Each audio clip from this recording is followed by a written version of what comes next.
فیلمی را که مشاهده می کنید مستند بوده و اعتبار و صحت آن مورد بررسی دقیق قرار گرفته است به منظور تقویت جنبه نمایشی فیلم بدون خللی در متن اصلی داستان نکات اندکی تغییر یافته است.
دو سال تو استانبول موندگار شدیم، روزهای خوبی داشتیم، ولی میدونستم که این روزهای خوش داره به پایان میرسه، چون زندگیمون با خطرات متعددی روبرو بود. برای همین تصمیم گرفتیم اونجا رو ترک کنیم و اولین جایی که رفتیم بوسنی بود، کشور بوسنی، و از اونجا به وسیله قاچاقچی‌ها تصمیم گرفتیم به اتریش بریم. امیدوار بودیم که اونجا به ما پناهندگی بدن. برای همین شبها رو حرکت میکردیم و روزها رو استراحت، گاهی پیاده، گاهی هم با ماشین. اما هرچی به مرز نزدیکتر میشدیم خطر دستگیری ما بیشتر میشد.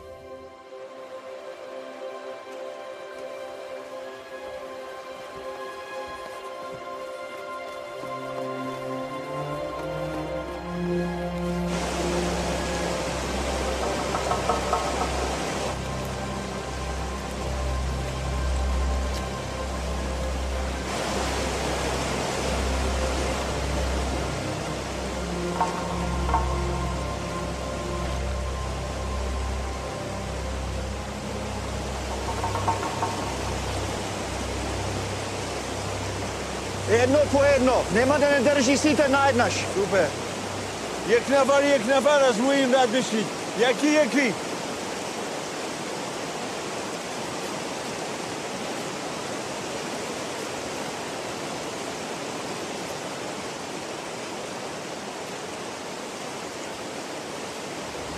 اول قاچاقچی رد شد، بعد استر دخترم و بعد مردو خیلی راحت رد شدن.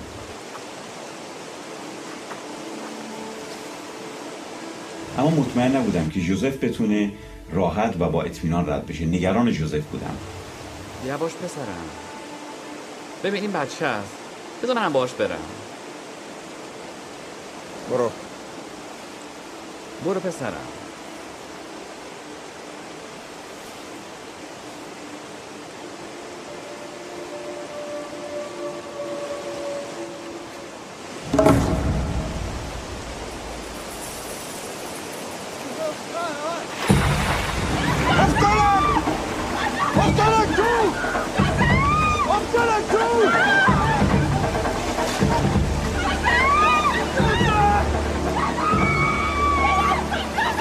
مرگ جلوی ما خودش نشون داد و شروع کرد با من صحبت کردن. گفت اومدم تا تو رو با خودم ببرم. اون خدایی که در موردش صحبت میکنی کجاست؟ رو کردم به خدای خودم، گفتم خداوندا آیا ما رو آوردی تو این برهود تا از بین بریم؟ کجای کار من اشتباه بوده و کجا رو به خطا رفتم؟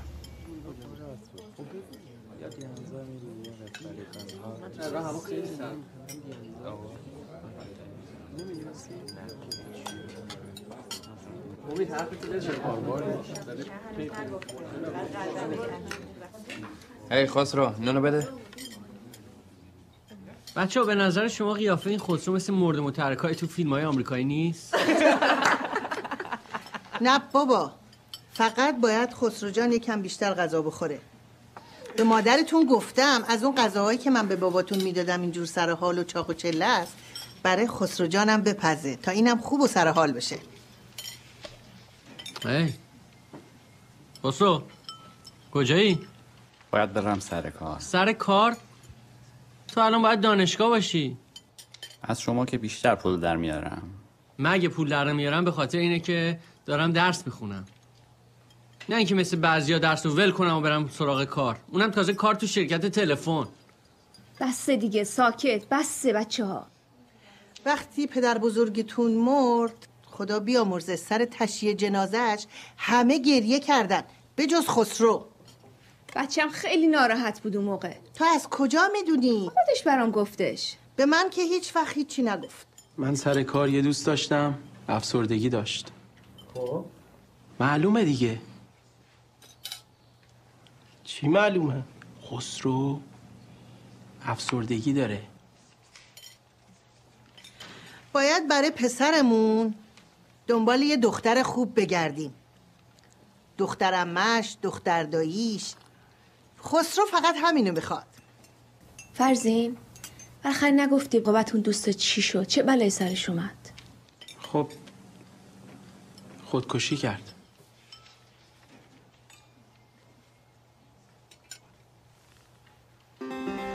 ما یه خانواده پرجمعیت هستیم و معمولا خانواده‌های پرجمعیت تو ایران اتفاقات زیادی براشون میفته.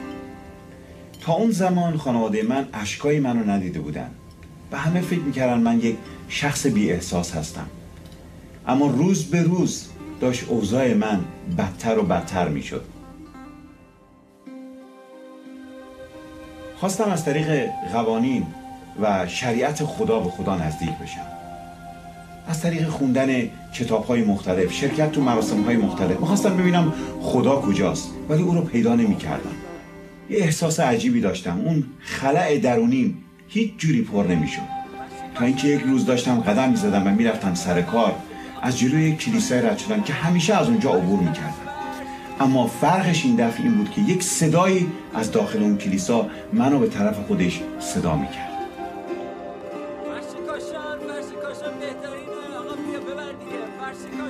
هر روز که از سر کار برمیگشتم از یک مسیر دیگه به خونه میرفتم، اما انگار اون صدایی که صبح من رو به طرف خودش خوند به هم میگفت از اون مسیر برگرد، مسیری که صبح رفتیم.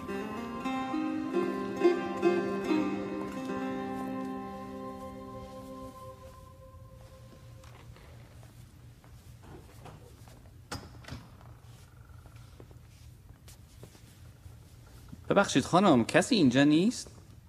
شما کی هستی؟ خسرو خدادادی. اینجا چی میخوای؟ میخواستم ببینم چه خبره اینجا. شما این کلیسا میاین؟ آخه به من میاد مسیحی باشم. نه ببخشین. خب مردم کی میان اینجا؟ یک شنبه ها. خب مرسی خانم، من برمیگردم. ولی انتظار نداشته باش کسی رو اینجا یک شنبه ببینی.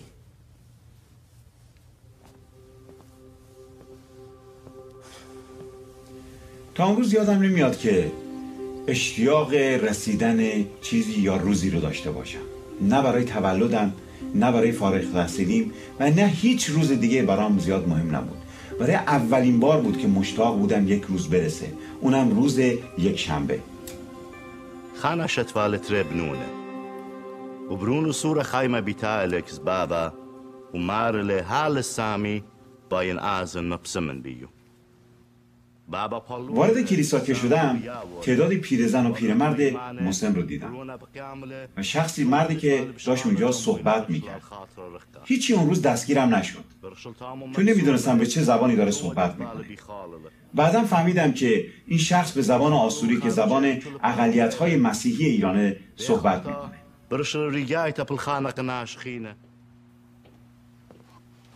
سلام پسرم. خوش آمد. متشکرم. بشین بشین. مرسی. چه کمکی میتونم برات بکنم؟ از کجا شروع کنم؟ من قبلا از اینجا رد شده بودم ولی هیچ وقت این تو نیامده بودم. پاشو یه چیزی دارم میخوام بهت نشون بدم.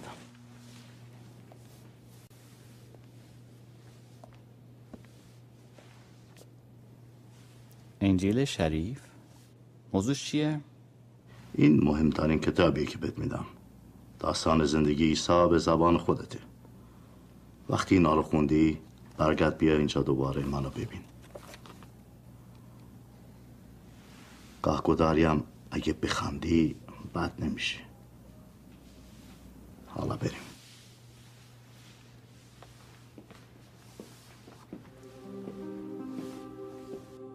عیسی طفلی طلب نموده در میان ایشان برپا داشت و گفت هر آینه به شما میگویم تا بازگشت نکنید و مثل طفل کوچک نشوید هرگز داخل ملکوت آسمان نخواهید شد.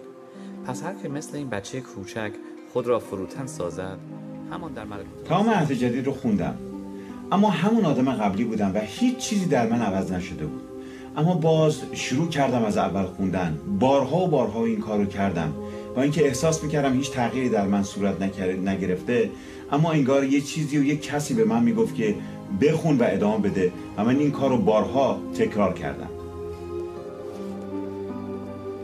یک روز که از سر کار به خونه اومدم، خشم و ناامیدی و یأس تمام وجود منو گرفته بود.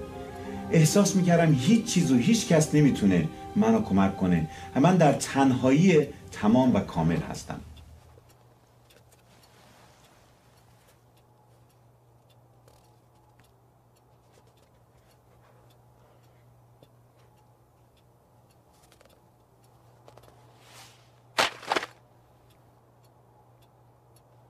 اگر تو حقیقی هستی بیا با من صحبت کن. اگر نیستی برو بیرون. برو بذار خسرو بمونه.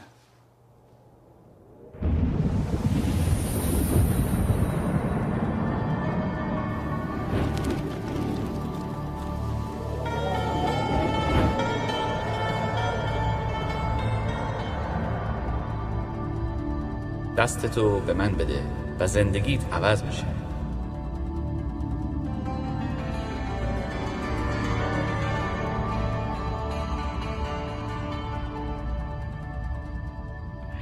نمیدونستم کیه، فقط میدونستم که یه رویا بود.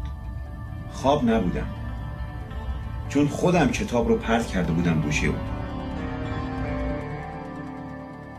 جالب اینجا بود که توی اتاق صدا رو میشنیدم. صداهای دیگه بود، مثل صدای قلقل سماور مادرم. این شخص اصلا احساس میکردم که غریبه نیست. انگار از بچگی با من بود. از دردهایی که با بچگی داشتم با من بود. انگار از همون زمان با من صحبت میکرد. برای همین احساس غریبگی نسبت بهش نداشتم. وقتی که گفت دستتو به من بده، دستم رو بدونی که بترسم و بدونی که عقب بکشم به اون دادم. اون دستش رو توی دستای من گذاشت.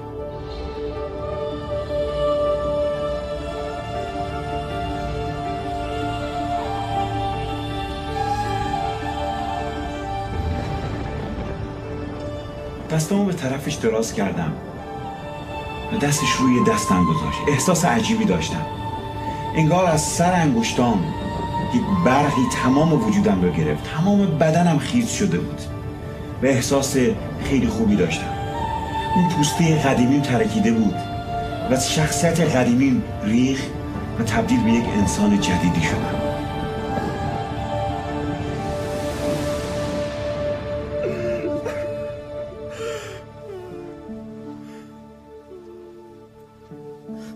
خسرو چته؟ چرا گریه میکنی؟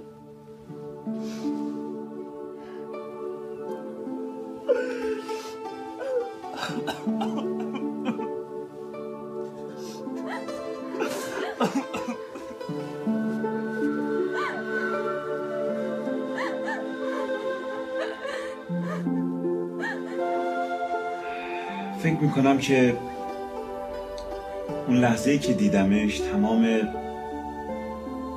غم و یأس و ناامیدی ازم داشت میرفت.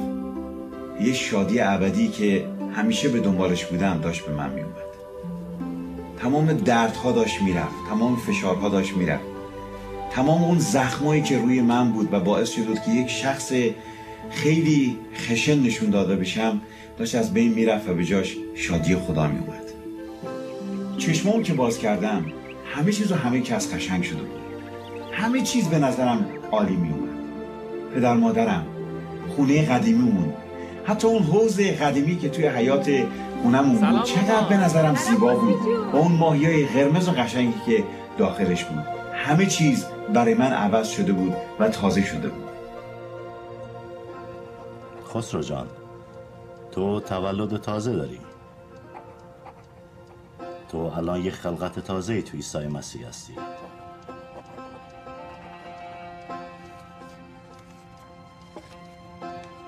کشیش این کلیسا کشیش جوونیه. فارسی هم خوب میدونه. برو پیشش، چیزای خوبی بهت یاد میده. وقتی شروع کردم به اون کلیسا رفتم، کشیش اون کلیسا خیلی سعی کرد با من رابطه برقرار بکنه. خیلی مشتاق بود. با اینکه میدونست از زمینه مذهبی دیگه هستم، اما یه چیزی در من دیده بود و خودم هم اینو احساس میکردم که من فقط به عنوان یک ایماندار تو کلیسا نیستم، بلکه خدا از من انتظار دیگه‌ای داره و من خودم نیز این رو در خودم میدیدم که اشتیاق دارم خدا رو خدمت کنم. خدای جسم پوشیده است که به خاطر من و تو روی زمین اومد. به به، مریم کیک برده. دست شما در نکنه خانم. راستی بچه‌ها خبر دارید؟ خسرو سر کارش رتبه گرفته. نه مامان جون، به من پیشنهاد شده. چه فرقی میکنه پسرم؟ خیلی خوب، من هنوز تصمیم نگرفتم. منتظر چی هستی؟ خیلی خوب، کار دیگه ای هست که من بیشتر خوشم میاد. چه کاریه؟ بابا جون، کار خدا. همه ما از تغییراتی که تو خسرو به وجود اومده خوشحالیم، ولی بابا هر چیزی هم حدی داره. آخه ناسلامتی ما باید چه مسلمون هستیم؟ ببین، من و مادرتون با 2 هدف شما رو بزرگ کردیم. اول این که در زندگی یاد بگیرید چجوری به هم محبت کنید و دوم این که سخت درس بخونید و اعتماد به نفس داشته باشید و رو پای خودتون بیستید. امروز پسرم خسرو میخنده، گریه میکنه، تو صورت من نگاه میکنه، میگه بابا دوستت دارم. اگر عیسی این تغییرات رو در خسرو به وجود آورده، من اصلا مخالفتی ندارم.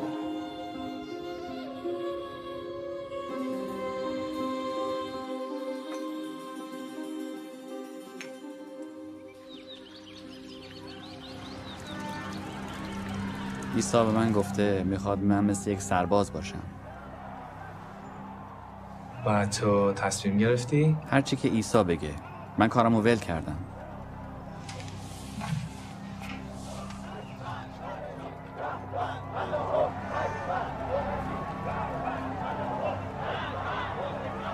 مرد حکیم و دانا از بدی میترسه و اجتناب میکنه، اما مرد ساده و نادان از غرور خود رنج میکشه.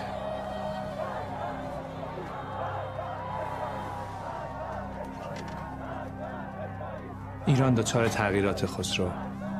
اتفاقات عجیبی داره میفته. آزار و اذیت داره شروع میشه و هیچ کس نمیدونه که به کجا ختم میشه. هیچ وقت فکراتو کردی؟ تصمیمتو گرفتی؟ میدونی به خاطر این تصمیم باید بهای زیادی بپردازی؟ بها؟ آره بهایی که شاید مجبور بشی به خاطر این تصمیمت، به خاطر این عقیدت ایرانو ترک کنی، از این مملکت بری. این بهای زیادی نیست برای کسی که زندگی جاوید به من داده. خدا رو شکر. بیا با هم دعا کنیم.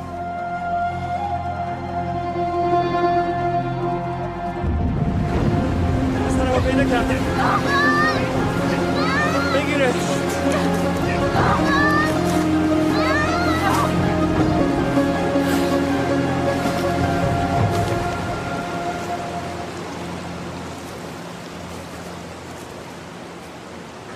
خیلی خوب ما باید حرکت بکنیم. ما اینجا نمیتونیم بمونیم. Treba da počinat. ولی اینجا نه.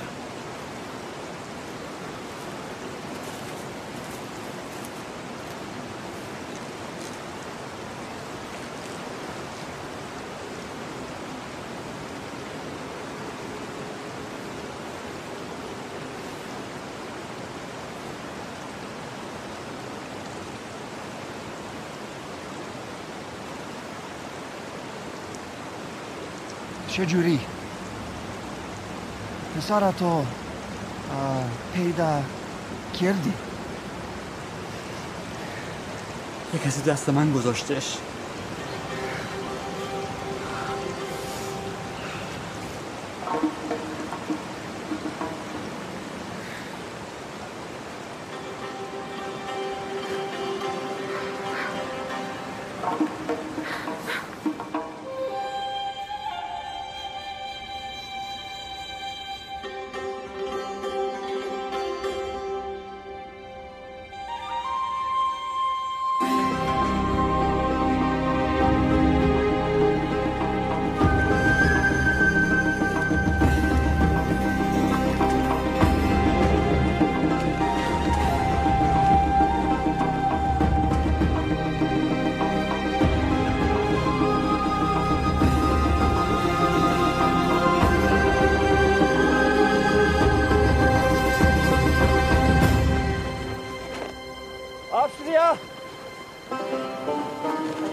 اینجا دیگر آستریا هستش. اتریش.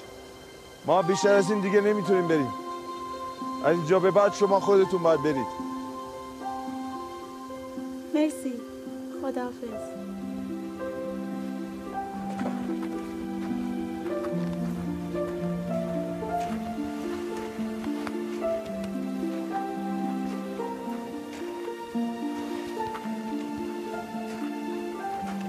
به سلامتی بالاخره به مرز اتریش رسیدیم، یا حداقل اینطور فکر میکردیم که به سلامتی رسیدیم.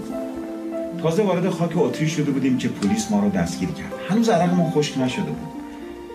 اما به جای اینکه ما رو به کشورمون برگردونه یا به کشور ترکیه، وقتی فهمیدن که من کشیش هستم خیلی با احترام با ما برخورد کردن. با اینکه هموطن و همزبانمون نبودن، با احترام ما رو به یک پانسیون منتقل کردن و از اونجا از ما مراقبت کردن. وقتی من و جوزف توی رودخونه افتادیم فکر کردم همه چیز تموم شده. اما فقط اونجا شیطان و مرگ جلوی ما رقصیدن و هیچ کاری از دستشون بر نمی اومد. بعد از 8 ماه اقامت توی کشور اتریش پناهندگی کشور آمریکا رو به ما دادن و ما به کشور آمریکا آمدیم و در اینجا کلیسای ایرانیان رو شروع کردیم. دوستی که میتونه برای همه ما بهترین دوست باشه. در مورد شخصیتی صحبت میکنم که قدرت برتر در دنیاست و بر هر قدرتی تسلط داره، اما در اینی که در اوج قدرته تمام دردها و دردمندها رو درک میکنه. کسی که میدونه طعم تلخ ترک شدن یعنی چی. او دوست من و دوست شماست. او دوست خانواده من نیز هست. دوست همسرم مردخت، دخترم استر و پسرم جوزف. او عیسی مسیحه. عیسی مسیحی که میتونه زندگی شما رو عوض بکنه. او قادره امروز زندگی شما رو نیز عوض بکنه.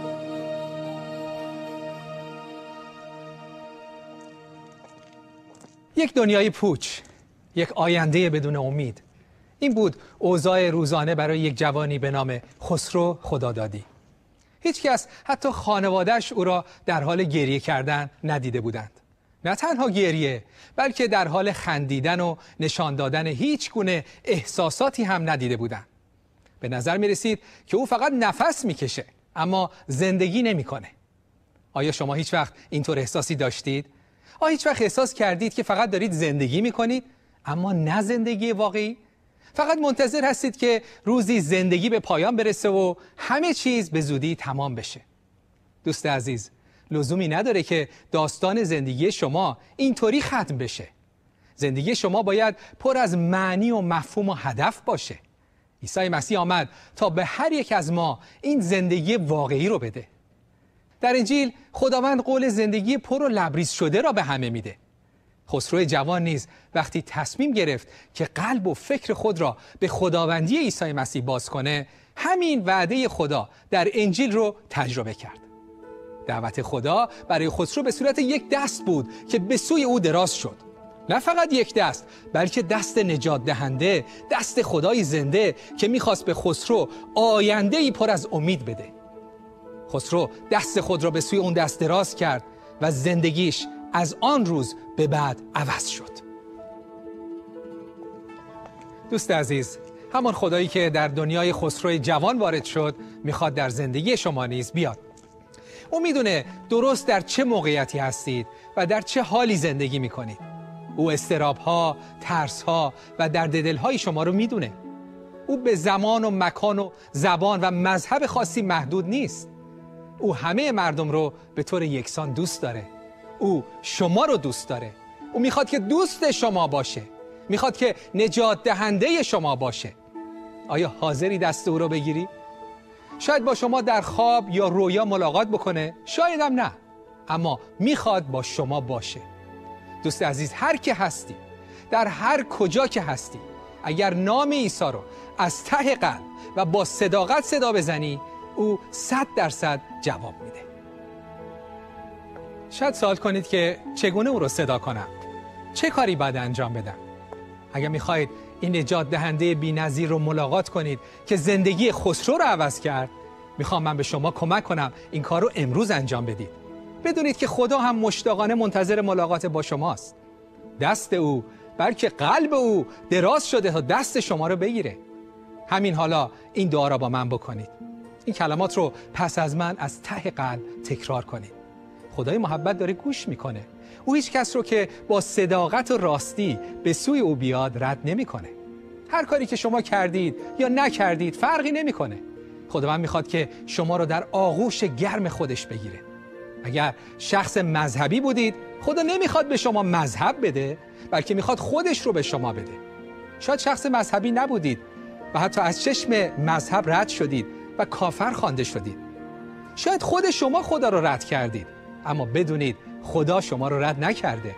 آغوش او با محبت برای شما نیز بازه. او خدای محبته و محبت عجیب و بی‌نظیر او تمام گناهان رو میپوشونه و یأس و ناامیدی، غم و دردهای ما رو از حضور پر محبت، پر آرامش و پر امید خودش پر میکنه.